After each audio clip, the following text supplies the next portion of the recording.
Short days, long nights this time of year can wear on anyone, but it's not just adults who struggle with the winter blues. That's right. Heather Arnt is here from Red Door Pediatric Therapy to tell us that children and teenagers can also have a hard time this time of year. And she has some ideas and suggestions to make that better. Good morning, Heather. Good morning. Good morning. We don't expect this from our young people, right? Well, we sort of don't. There comes, in our elementary kids who sort of expend a lot of energy and if you ask them to do something, they often run from one room to the other. They are physically active almost all the time. They still are engaged in recess unless it gets really cold. Once you head to middle school, kind of that 6th grade mark, your physical activity drastically decreases throughout the day, and also just some other things are at play that make those kids and older a little bit more susceptible to the winter blues, which are a common occurrence for adults. November and December are full of activities and sort of the next thing to look forward to, and the next party and the next break and the next and the next and the next. And then we get into January and we sort of settle in. Dead of winter then. It's just winter anymore. It's not the holiday season. Right. And I think as adults we're like, well, we're back to the grind. We're going to work when it's dark. We come home when it's dark. It's not much different for those adolescent kids. They go to school in the dark, and oftentimes they're in after school activities, and they might come home in the dark as well. So the rules aren't necessarily different for them, even though they're kids. So how do we tell if a kid is struggling with this? Sort of how we would tell if we were. If just a lack of interest in most things, a propensity to sleep more, a feeling of kind of hopelessness, a lack of excitement even on things that you would typically be exciting. It's a little bit hard to sort of shove aside typical teenage behavior and be like, but is this atypical? Right.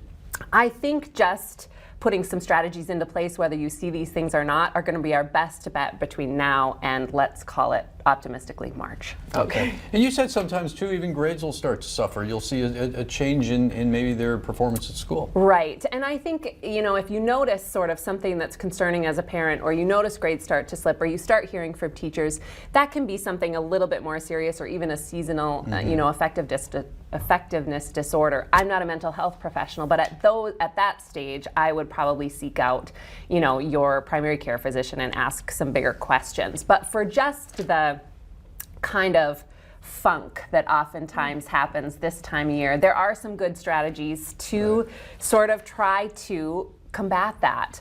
Ironically, it includes outside activity. It includes a solid dose of fresh air, even if it's just 10 minutes, can go a long way towards sort of fighting that. Yeah, so daily physical activity, get fresh air and sunlight. Boy, it can be hard to get them outside though when it's cold. We don't like it, and neither do they. We don't like it. Our dogs don't like it. Nobody does, right? Yeah. But there is, I think, that Scandinavian saying that says there's no bad weather, only bad clothing. I mean, if you if you bundle up, you can tolerate almost anything. Yeah, that's true. On the cusp of that, we're headed into some, below zero temperatures next week. So then make do with what you have. We have some pretty great open gyms in town. We have some pretty great pools that have, family swim times and things like that.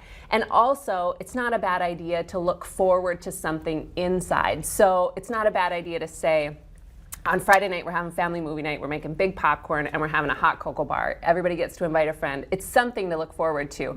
The idea is then it's mandatory. You got to come. You can't just hang out in your room and play on your phone. You have to come. You speak about a phone, and if you want to run through the rest of the list, we'll get to my question here. Go ahead. Increasing fruit and vegetable intake, you said, was something that is very important as well. Well, oftentimes when we get cold and when we hunker down and hibernate, we turn to comfort foods, which, sometimes just the vitamin intake of fruits and veggies goes a long way to feeling better. And that's an easy thing to try. It's also sort of refreshing to incorporate something that you haven't had for a while. So a pineapple or strawberry, some summer foods that you miss the color, you miss the taste. Bring some of those back if you can. And you mentioned the phones, and I was just going to say, looking back now, and times have changed obviously since I was a child, but getting outside or going for a snowmobile ride or whatever it was outside was very invigorating, and sometimes we lose that. It almost gets put on the back burner. We don't even think about that. So as parents, we really need to encourage that kind of thing. I think so, yeah. And I think give our kids something to look forward to that isn't spring. I mean, we've got a long time between now and then, so let's make the most of kind of what we can do with what we have in this amount of time. And maybe if we stop complaining about it so much, maybe they will go. I mean, we live here, Yeah. so. Right. And we choose to live here. Nobody's keeping us here. And there are a exactly. lot of really great things about our community, but you do have to get out and do them. Yes. And finally, get a good night's sleep. And get a good night's sleep. Yes. Don't go to bed at 3:30 when you get home from school, but do go to bed at a good time so that you get a good night's sleep so you can kind of greet the day the next day. Thank you so much for being here. Thanks for having us. We'll wrap things up when we come back.